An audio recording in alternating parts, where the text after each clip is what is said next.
Les armes coûtent cher et les actions clandestines aussi. C'est ainsi que pour financer des livraisons d'armes au contrat antisandiniste du Nicaragua, des officiers du Pentagone vendent des armes à l'Iran islamiste en guerre contre l'Irak laïque proche de Moscou. Ou que des bimoteurs de la CIA transportaient de l'héroïne laotienne durant la guerre du Vietnam. Les FARC communistes colombiennes n'hésitant pas davantage à cultiver la coca. Et si le KGB et la Stasi utilisent régulièrement les banques suisses pour leurs opérations spéciales, la CIA a une nette préférence pour le Banco Ambrosiano, banque privée du Saint-Siège. Lorsque le scandale de la banque éclate, 2 de ses responsables finissent assassinés sans qu'on sache encore aujourd'hui si les placements de la CIA ou ceux de la mafia, également très présente dans la banque, expliquent ces meurtres. L'implication de banquiers suisses au-dessus de tout soupçon dans l'enquête n'a pas permis de faire toute la lumière sur les caves obscures du Vatican.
Des Européens comme Piero Goldman et Régis Debray y jouent un rôle important d'agitateur, à l'instar de leurs aïeux du Comintern.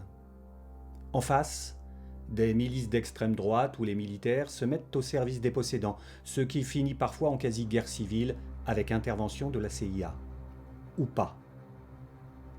Contrairement à une forme de raisonnement pavlovien engendré par des années de propagande, tous les coups d'État de droite, réussis ou non de la guerre froide, ne sont pas le fait de la CIA.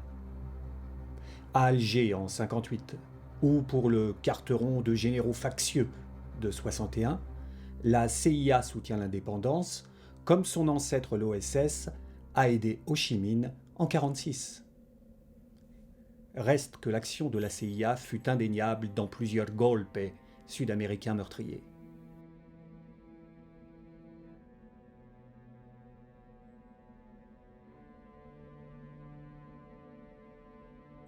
Le bilan final des colonels argentins est de 30 000 morts et disparus. L'homme de la paix avec Pékin, Kissinger, y joue un rôle certain, tout comme au Chili de Pinochet.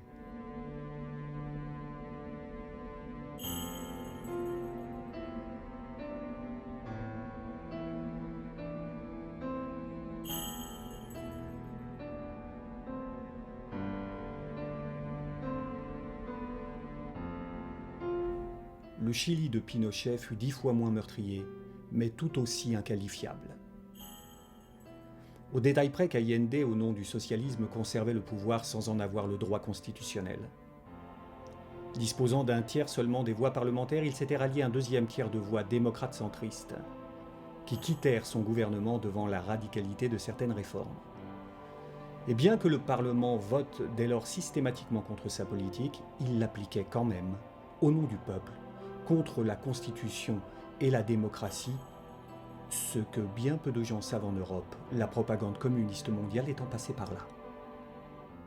Qui sait que Z, admirable film de l'excellent Costa Gavras, fut financé par l'Algérie et, à travers elle, l'URSS. Tourné à Alger sous Boumedienne, dont la prise de pouvoir et son exercice furent nettement plus meurtriers que ceux des colonels grecs dénoncés dans le film, qui n'étaient pourtant pas des tendres, mais qui, eux, contrairement à Boumedienne, laissèrent la place à la démocratie. Tourné en VO française, anglaise et russe, Z reçut un Oscar et un Globe à Hollywood, tandis que l'aveu du même Costa Gavras sur les procès de Moscou fut interdit en URSS. De même, les rencontres internationales de films pour la jeunesse rassemblaient chaque année des milliers de lycéens de ciné-clubs d'Europe de l'Ouest pour voir des films à la gloire de la canne à sucre cubaine et de la lutte armée du peuple cambodgien, ce qui finit par imprégner toute la culture européenne, comme à l'inverse, le simple terme de communisme était un anathème aux États-Unis. Un véritable lavage de cerveau de l'opinion publique, souvent inconsciente du rôle de ceux qu'on appelait au Kremlin les idiots utiles.